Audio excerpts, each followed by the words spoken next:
Eh ben, pour l'instant, on y arrive à ce que l'édito ce soit tous les jours. J'en ai loupé un cette semaine, vous savez pourquoi. Je l'avais enregistré, enfin pas ici, juste là-bas, là où sont les appareils, là, tout de suite. Ça s'appelait Au moins 3 mois.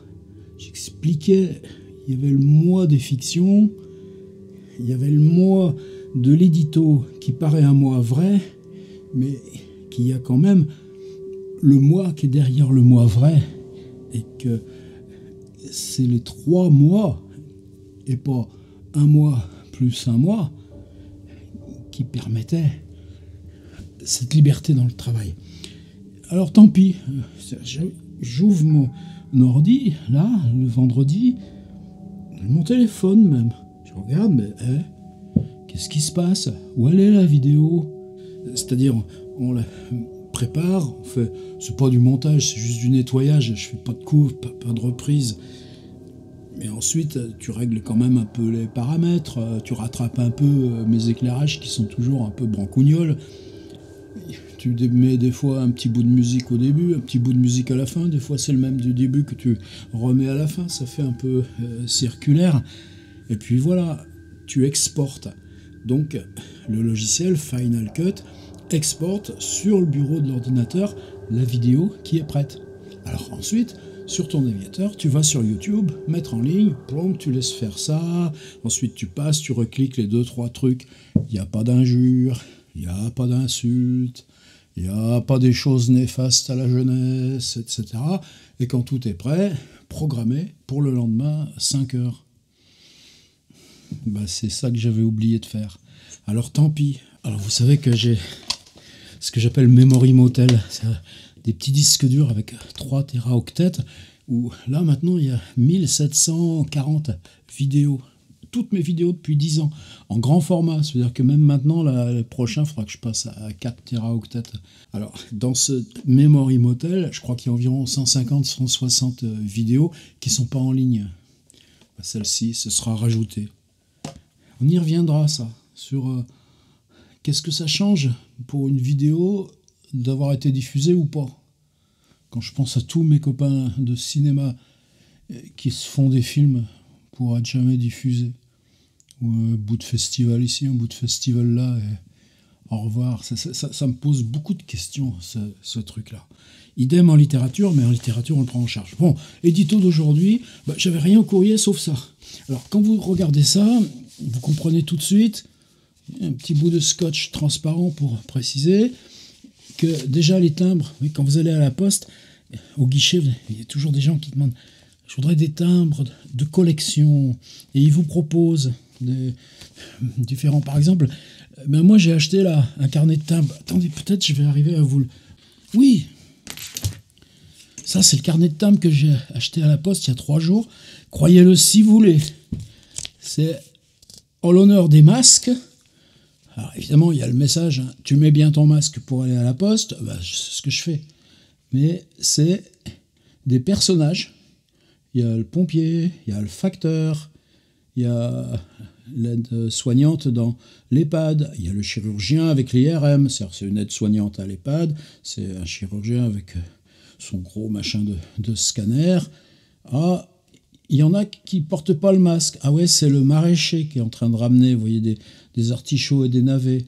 Par contre, la fromagère qui vend, elle, elle a le masque. Donc, j'ai un carnet de timbres en l'honneur des masques. Bergou, il a demandé autre chose. Il a demandé, c'est les phares. Le phare du Cap Ferret et le phare du four du Croisic. Alors peut-être, je lance un appel. C'est-à-dire, on est juste quelques-uns, je ne sais pas combien, on est cette catégorie probablement dénombrable. J'en connais au moins 2 ou 3, peut-être 4, à qui Pierre Bergougnou envoie systématiquement, et je lui en suis hyper reconnaissant, la totalité de ce qu'il fait paraître. Ce qui fait qu'ici, là, j'ai un coin, une fois je l'ai montré en vidéo, c'est-à-dire j'en ai 30, 40, 50, mais l'idée que ma collection de Bergougnou ne serait pas complète fait que, évidemment, chaque livre le rejoint. Alors tout de suite, j'ai reconnu monsieur, etc. Et vous savez, quand je faisais mes services de presse autrefois, c'était même autre chose. Je disais, comme il y a toujours des timbres, qu'il y a toujours, évidemment, un manuscrit, un autographe bergounien, je disais toujours aux gens, mettez-moi un petit commentaire et vous allez gagner l'enveloppe. Alors j'ai plein d'enveloppes de Bergogneau que je l'ai comme ça redistribuées. Je me rappelle des noms à qui je les ai envoyées. Alors celle-ci, je suis presque qu'elle reprenne le même chemin. Peut-être pas par tirage au sort, ça j'en ai...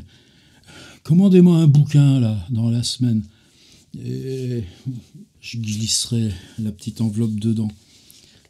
Enfin, en tout cas, si ça vous intéresse, Bergogneau, moi ça m'a toujours intéressé. De quoi il s'agit? Galilée. Qu'est-ce que c'est Galilée? Vous le savez tous. C'est une maison d'édition qui au départ publiait Lyotard et Derrida. Une maison principalement donc de philo et qui a gardé cet ADN philo. Je ne sais pas s'il a déjà publié chez Galilée Bergogneau, parce que ça fait maintenant une dizaine d'années qu'il y a tous ces petits livres successifs qui viennent chez Fata Morgana et bien d'autres.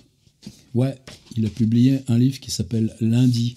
Et lundi, j'en ai parlé. Vous savez, c'était juste ce qui se passe le lundi, ce qui s'est passé les lundis. J'avais trouvé, je m'étais régalé vraiment à lire son Lundi. Il est là-dessous, dans la collection. Et Galilée, vous savez que c'est eux aussi qui avaient accueilli Espèce d'espace de Georges Perec. Tenez, je vous le montre. J'en ai deux.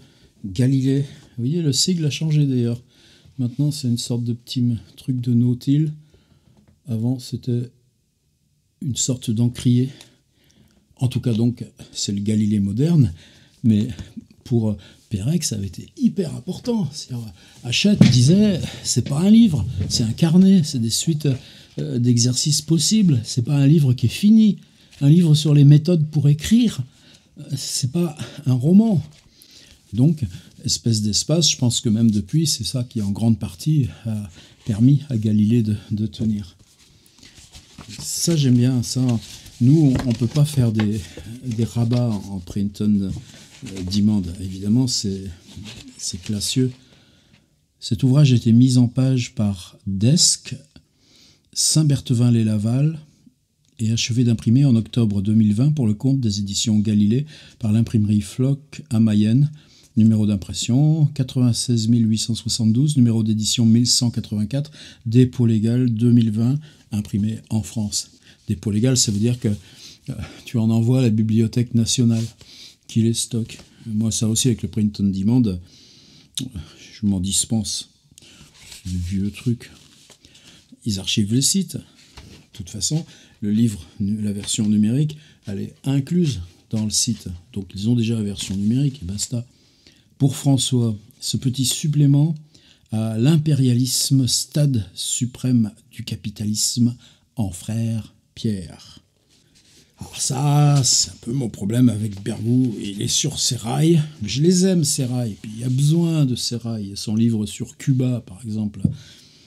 Pour moi, j'avais tiqué, j'avais eu un peu de mal. L'impérialisme... stade suprême du capitalisme, moi, peut-être qu'on a un peu changé depuis. Aux éditions Galilée, Peindre aujourd'hui, son texte sur Philippe Cogniet, 2012, était chez Galilée. Géologie au pluriel en 2013. Ça, c'était très beau aussi. Cousu ensemble, ça, j'ai pas souvenir. Évidemment, il est dans ma collection. Évidemment, je l'ai lu, mais j'arrive plus à le redistinguer dans la masse de tous ces livre de Bergou. Lundi 2019, celui-ci, art premier. Ce n'est qu'avec le temps, le recul au passé, que nous apparaît la physionomie éphémère d'une époque, et que la possibilité nous est donnée peut-être de comprendre à quoi elle la devait. Ce qui se tenait obstinément dans l'ombre, et qu'on a pu en tirer. On a confié le soin de le porter au jour à celui qu'on serait plus tard. On a supposé qu'il verrait moins mal, ayant duré plus longtemps. La question qui se pose touche, au-delà des innombrables espèces sous lesquelles elle se manifeste, à la réalité même, pas moins. Que celle-ci soit, c'est l'évidence. Mais quoi? C'est là que mon sentiment diverge d'avec celui des adultes lorsqu'ils l'expriment ou agissent d'une façon que je ne saurais approuver. Les rebuffades auxquelles je m'expose de plus en plus rarement parce que je me garde bientôt de livrer ma petite idée, ces rebuffades, quoique je les ai jugées aussi infondées que tout le reste, ne m'en affectent pas moins. Je n'oublie pas que j'ai 3 ans, 6, et que mes contradicteurs sont adultes. Ils ont eu le loisir nécessaire pour envisager le mystère, le dissiper, ce que ferait accroire leur ton rassis, leurs agissements décidés. Mais je persiste à voir, à croire qu'ils n'ont rien fait du tout. Une part importante de la chose leur échappe quand ce n'est pas sa totalité. Et réciproquement, ils font cas d'autres choses qui, à mes yeux, n'en valent pas la peine et ne sont pas. Du même auteur, Bergogneau, Verdier, Matin des origines, Grand Sylvain, Le Chevron, La Ligne, Simple, Magistrose et Entre deux antidotes. Alors attendez, 2, 4, 6, 8, 10, 12, 13 chez Verdier. Gallimard, Catherine, ce pas est le suivant, La bête faramineuse, La maison rose, L'arbre sur la rivière, C'était nous. Ça, c'est le socle. Le socle Bergogneau. La mule, l'orphelin, la Toussaint, etc. Donc 13, 15, 17, 19, 21, 23, 25, 26, 28, 30, 31. Chez Fata Morgana, 33, 35, 37, 39, 41, 44. Donc j'ai au moins 44 livres de Pierre Bergogneau. Les autres éditeurs ne sont pas dénombrés. C'était l'édito d'aujourd'hui. Merci copain de me l'avoir envoyé. Sinon, de toute façon, je l'aurais lu. C'est ça le thème.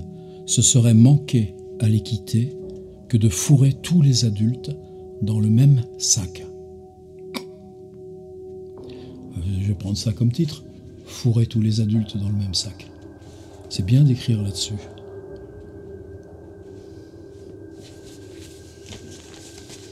Ça me donne envie d'en faire autant.